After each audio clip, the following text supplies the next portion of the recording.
بسم اللہ الرحمن الرحیم۔ السلام علیکم۔ آج ہم بات کریں گے 3 اہم ایشوز کے حوالے سے۔ نواز شریف کے خلاف ایک اور بڑی کارروائی شروع ہو گئی ہے، اور آپ جانتے ہیں کہ ایک تو نواز شریف کے خلاف ایون فیلڈ ریفرنس میں جو 8 ملین پاؤنڈ ہے اس کی ریکوری کے لیے نیلامی اور جائیدادیں فروخت کرنے کا عمل شروع ہو گیا ہے، لیکن ایک عمل پہلے سے پینڈنگ تھا، اور وہ تھا توشہ خانہ ریفرنس میں، اور 3 جائیدادوں کی نیلامی کا حکم ہوا تھا، اور ان 3 جائیدادوں کے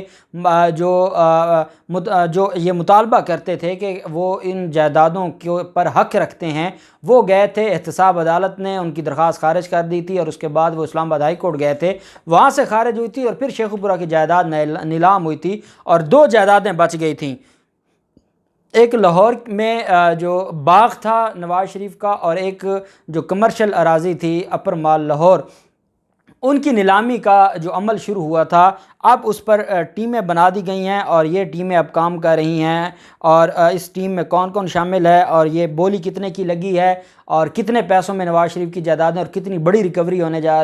رہی ہے، بڑی اہم تفصیلات ہیں جو میں آپ کے ساتھ شیئر کروں گا۔ ساتھ نواز شریف نے لندن سے جب اس کے خلاف کارروائیاں تیز ہوئی ہیں تو وہ بھی اب اپنے ہوش اور حواس کھو بیٹھا ہے، اور آج پھر تقریر کی، اور اس تقریر میں جو پھر اس کی طرف سے باتیں کی گئی ہیں اور مضحکہ خیز، وہ بھی میں آپ کے ساتھ شیئر کروں گا۔ لیکن پہلے میں آپ کو بتاتا چلوں کہ شہباز شریف نے ہتک عزت کا دعویٰ فائل کیا تھا وزیر اعظم عمران خان کے خلاف۔ 10 ارب روپے کا یہ ہرجانے کا دعویٰ ہے، اور اس میں یہ موقف اختیار کیا گیا تھا کہ وزیر اعظم عمران خان نے اسلام آباد میں ایک تقریب میں کھڑے ہو کر یہ کہا کہ مجھے شہباز شریف نے کسی دوسرے شخص کے ذریعے یہ کہلوایا کہ اگر آپ پاناما کیس سے پیچھے ہٹ جائیں تو آپ کو 10 ارب روپے دیں گے، اور وزیر اعظم عمران خان نے کہا کہ میں نے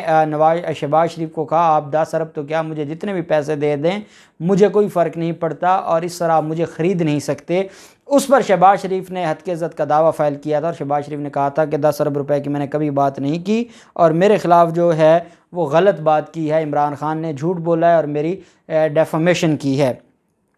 آج سماعت ہوئی ایڈیشنل سیشن جج یاسر حیات صاحب کی عدالت میں۔ یہ وہ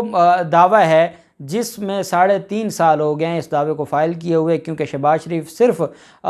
فیس سیونگ کے لیے یہ دعویٰ فائل کیا تھا، لیکن جب وزیر اعظم عمران خان کی حکومت آئی پھر ڈاکٹر بابر اعوان صاحب اس میں بطور وکیل پیش ہوئے۔ جب بابر اعوان صاحب ایڈوائزر مقرر ہو گئے تو پھر ان کی جگہ پر اور وکلاء یہاں پر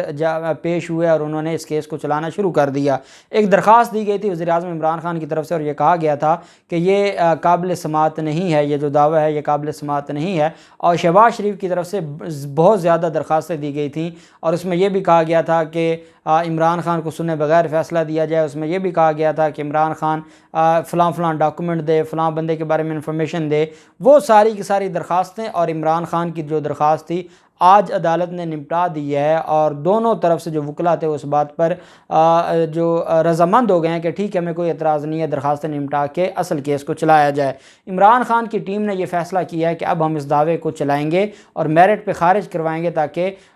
جو شہباز شریف ہے ہم اس کو ایک اور دھچکا دے لیں، کیونکہ شہباز شریف کے پاس ثابت کرنے کو کچھ نہیں ہے۔ ڈیفامیشن کون سی ہوتی ہے جس کے خلاف اور جس کے بھائی کے خلاف عدالتوں نے اتنے زیادہ ریمارکس دے چکی ہے، جس صبح و شام میڈیا جن کے بارے میں ریمارکس دیتا ہے، عمران خان نے کوئی بات کی ہے تو کون سی حد کی عزت ہو گئی ہے، اور عمران خان ایسی بات تو کرنے والا نہیں ہے، اس کے پاس ثبوت تھا جو اس نے اپنے جواب میں لگا دیا۔ عمران خان کی طرف سے جو وزیر اعظم کی طرف سے درخواست دی گئی تھی اس میں یہ کہا گیا تھا کہ کیونکہ وزیر اعظم عمران خان کی جس تقریر کو یہاں پر ایشو بنایا گیا وہ اسلام آباد میں کی گئی تھی، تو یہ اسلام آباد کی عدالت میں کیس چلایا جائے اور لاہور کی عدالت میں کیس نہ چلایا جائے، یہ بیسیکلی درخواست تھی، جس کو آج انہوں نے واپس لے لیا اور عدالت نے وہ نمٹا دی۔ اور آج عدالت نے جو شہباز شریف ہیں اور عمران خان کے وکلاء ہیں ان کو اب سٹیٹمنٹ شروع ہو جائے گی، بیانات شروع ہو جائیں گے۔ پہلے مدعی اپنے بیانات کروائے گا، شہباز شریف اپنا بیان ریکارڈ کروائیں گے، پھر اس کے بعد شہباز شریف کے گواہان بیان ریکارڈ کروائیں گے، اس کے اوپر عمران خان کے وکلاء، وزیر اعظم عمران خان کے وکلاء جو ہے وہ کراس ایگزامینیشن کریں گے، جرح کریں گے، اور پھر وزیر اعظم عمران خان اگر خود پیش ہوتے ہیں یا ان کا کوئی نمائندہ عدالت میں پیش ہو کے اپنا بیان ریکارڈ کروائے گا، اور ان کے بیان ریکارڈ ہونے کے بعد ان کی طرف سے ڈیفینڈنٹ سائڈ سے جو گواہان پیش ہوں گے وہ اپنے بیانات قلم بند کروائیں گے، اور پھر یہ فیصلہ آئے گا۔ عدالت نے 6 اکتوبر تک جو ہے وہ کیس کی سماعت کو ملتوی کرتے ہوئے وزیر اعظم عمران خان کو بھی اور شہباز شریف کو بھی طلب کر لیا ہے بیانات کے لیے کہ وہ اپنی سٹیٹمنٹس عدالت میں دیں۔ پھر معاملہ آ جاتا ہے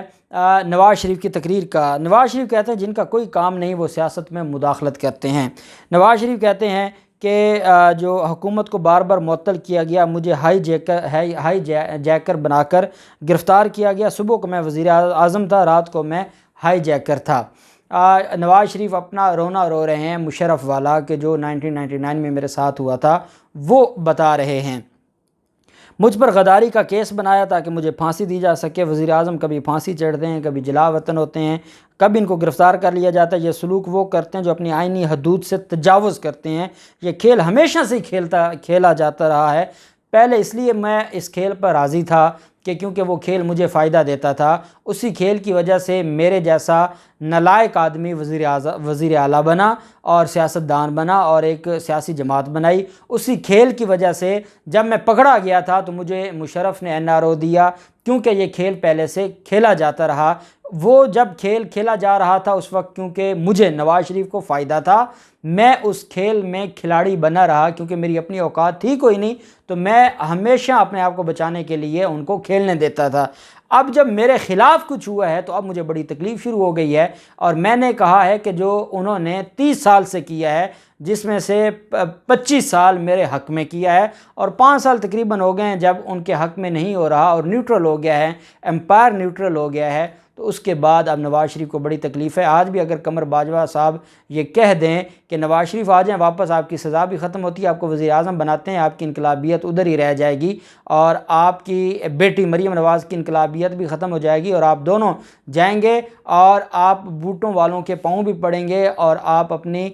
وزارتیں بھی لیں گے۔ یہ جو باہر بیٹھ کے آپ باتیں کرتے ہیں، سب کو پتہ ہے کہ 1999 میں کیا ہوا تھا، سب کو پتہ ہے کہ کیسے آپ ساری جماعت کو چھوڑ کے اپنے خاندان کو بچا کے آپ سعودی عرب گئے تھے، کیسے آپ وہاں پر بزنس کرتے رہے۔ اور نیوزی لینڈ کی ٹیم کے بارے میں مجھے یاد ہے ایک دفعہ ڈاکٹر طاہر القادری نے ایک پریس کانفرنس میں کہا تھا کہ نیوزی لینڈ کی سرکاری جو سٹیل مل ہے اس میں یہ پارٹنر ہیں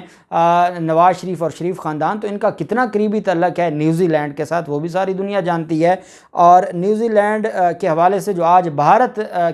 بھارتی لوگ پکڑے گئے ہیں، وہ ای میل بھارت سے کی گئی تھی جس کی وجہ سے نیوزی لینڈ کی ٹیم کو بھگایا گیا، تو کیا نواز شریف اس پر بھی بات کریں گے؟ مریم نواز اس پر بھی بات کرے گی؟ کیونکہ ان کے اندر اتنا شرم اور حیا تو ہے ہی نہیں۔ نواز شریف نے پھر کہا کہ آپ خود سے وعدہ کریں، اگر کوئی آپ کی وفاداری تبدیل کرنے کی کوشش کرے تو آپ کے قدموں میں لغزش نہیں آنی چاہیے۔ میرے خیال میں تو یہ وعدہ یا حلف پہلے نواز شریف کو خود دینا چاہیے، پھر اپنے بھائی شہباز شریف سے لے اور پھر مریم نواز اور اپنی فیملی سے لے۔ باقی تو پارٹی پہلے بھی ساتھ کھڑی رہی، لیکن جس کا لیڈر ہی بھگوڑا ہو جائے، مفرور ہو جائے، اپنی جان بچا کے نکل جائے اور پیچھے جو باقی رہنما ہیں وہ جیلوں میں سڑیں، تو پھر ایسے لیڈر کو یہ کہنا زیب نہیں دیتا کہ آپ خود سے وعدہ کریں۔ اگر کوئی آپ کی وفاداری تبدیل کرنے کی کوشش کرے تو آپ کے قدموں میں لغزش نہیں آنی چاہیے۔ اگر آپ کھڑے رہے تو کوئی قوت آپ کو جھکا نہیں سکتی۔ باطل کو حق کے سامنے جھکنا پڑتا ہے، اپنی کم قیمت لگوا کر کسی کے سامنے جھکنا نہیں چاہیے۔ بولی اچھی لگ جائے جھک جائیں، خیر ہے، کام قیمت لگے پھر آپ نے نہیں جھکنا۔ نواز شریف دیکھیں کتنا بڑا فلاسفر ہے اور کیسے وہ ایسی باتیں جانتا ہے۔ واجپئی پاکستان چل کر آئے تھے، پاکستان کے احترام کرتے تھے، خود کو تسلیم کرتے تھے۔ آج جو بائیڈن فون نہیں کرتا، مودی خود چل کر میرے گھر آیا تھا۔ بس اتنی تعریفیں اور اپنے جو معاملات ہیں وہ کرتے کرتے ساتھ انہوں نے کہا کہ میں پاکستان آنا چاہتا ہوں، لیکن میں یہ چاہتا ہوں کہ جب تک ووٹ کو عزت نہیں ملتی میں تب تک نہ ہوں۔ اور یہ جو ووٹ کو عزت نواز شریف سمجھتے ہیں یہ کبھی بھی نہیں ملنی۔ توشہ خانہ ریفرنس جس میں نواز شریف کو اشتہاری ڈکلیئر کیا گیا تھا اور نواز شریف کی جائیداد نیلامی کا حکم جاری ہو گیا تھا، ایک تو 2 محلات تھے، مری اور ایبٹ آباد کا ہری پور کا جو محل ہے، اس پر تو مریم نواز نے ایک درخواست دائر کی ہوئی ہے اور اس درخواست سے خود ہی بھاگ رہی ہیں، اس میں وہ بحث نہیں کرتی۔ باقی 3 پراپرٹی تھی، ایک جو شیخوپورہ کی تھی، ایک جو لاہور میں جو زری تھی جہاں پہ باغ ہے ان کا، اور ایک کمرشل جو پراپرٹی تھی اپر مال ان کا جو پرانا گھر تھا۔ ان 3 پراپرٹیز کی نیلامی کا حکم ہوا تھا۔ شیخو پورہ والی نیلامی ہو گئی ہے، 11-12 کروڑ ریاست کے خزانے میں جمع ہو گئے، محمد بھوٹا نے وہ لی تھی۔ اس کے بعد یہ جو لاہور کی 2 پراپرٹیز تھیں، مریم نواز نے اپنے فرنٹ مینوں کے ذریعے پہلے احتساب عدالت میں چیلنج کروایا، نیلامی رکوانے کی کوشش کی، پھر اسلام آباد ہائی کورٹ میں گئے، ہر جگہ سے ناکام اور فیل ہونے کے بعد جو ہے وہ شروع ہوئی تھی۔ اب زرعی جو رقبہ ہے، زرعی رقبہ کی ایکڑ 80 لاکھ اور کمرشل رقبہ 25 کروڑ میں نیلام کرنے کی منصوبہ بندی کر لی گئی ہے، اور جو پر ایکڑ 80 لاکھ روپے مقرر کیا گیا ہے بولی۔ اور اب میں آپ کو بتاؤں گا کہ جو کمرشل رقبہ ہے اس کو 20 کروڑ روپے میں، جو اپر مال والا گھر ہے 20 کروڑ، تو ایک پراپرٹی کا ریاست کے خزانے میں آنے والا ہے۔ اور دوسری طرف ان کا کتنا جو ہے جو ایکڑز ہیں، اس کے بعد ہر ایکڑ کا 80 لاکھ روپے اس کا رکھا گیا ہے،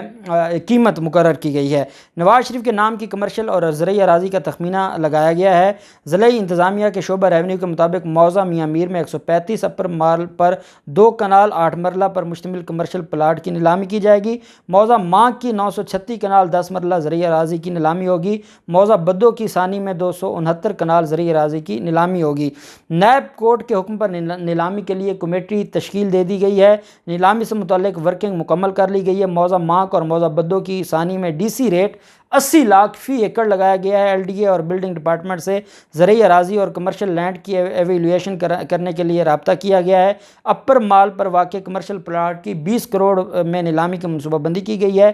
نیب اور دیگر اداروں نے زرعی اراضی 1299 کنال اراضی کو فی ایکڑ 2 کروڑ میں نیلامی کرنے کی منصوبہ بندی کر لی ہے۔ 1299 کنال 1200 جو ہے وہ کنال ہے، اور 1200 کنال کے آپ بنا لیں جو ایکڑ، اور پر ایکڑ جو ہے وہ 2 کروڑ میں نیلامی کرنے کی منصوبہ بندی کی گئی ہے، ملا کے جو زرعی اور کمرشل یہ کی گئی ہے۔ نیلامی کمیٹی میں additional deputy commissioner revenue, deputy director NAB, building department, finance department کے افسران، اسسٹنٹ کمشنر ریونڈ اور اسسٹنٹ کمشنر کینٹ کو شامل کیا گیا ہے، اور یہ اس پر جو بولی ہے وہ اب شروع ہو رہی ہے، اور شیڈول طے کر لیا گیا ہے، اور اگلے ہفتے میں اس پر نیلامی کی تاریخ مقرر ہو جائے گی۔ یہ وہ کیس ہے، مکس نہیں کرنا، یہ احتساب عدالت کا اسلام آباد کا توشہ خانہ ریفرنس والا کیس ہے، اور جو ایون فیلڈ والا ہے وہ الگ ہے۔ اسی طرح سے جو العزیزیہ میں فائن ہوا ہے وہ الگ ہوگا۔ اسی طرح سے جو ان کے خلاف غیر قانونی پلاٹ الاٹمنٹ کیس میں نیلامی ہوگی جائیداد وہ الگ ہوگی، چودھری شوگر مل کیس میں الگ ہوگی۔ تو آپ نے تسلی رکھنی ہے، بہت بڑی رقم ان چوروں سے ریکور ہو رہی ہے۔ اللہ پاک پاکستان کا حامی و ناصر ہو۔ بہت شکریہ، اللہ حافظ، پاکستان زندہ باد۔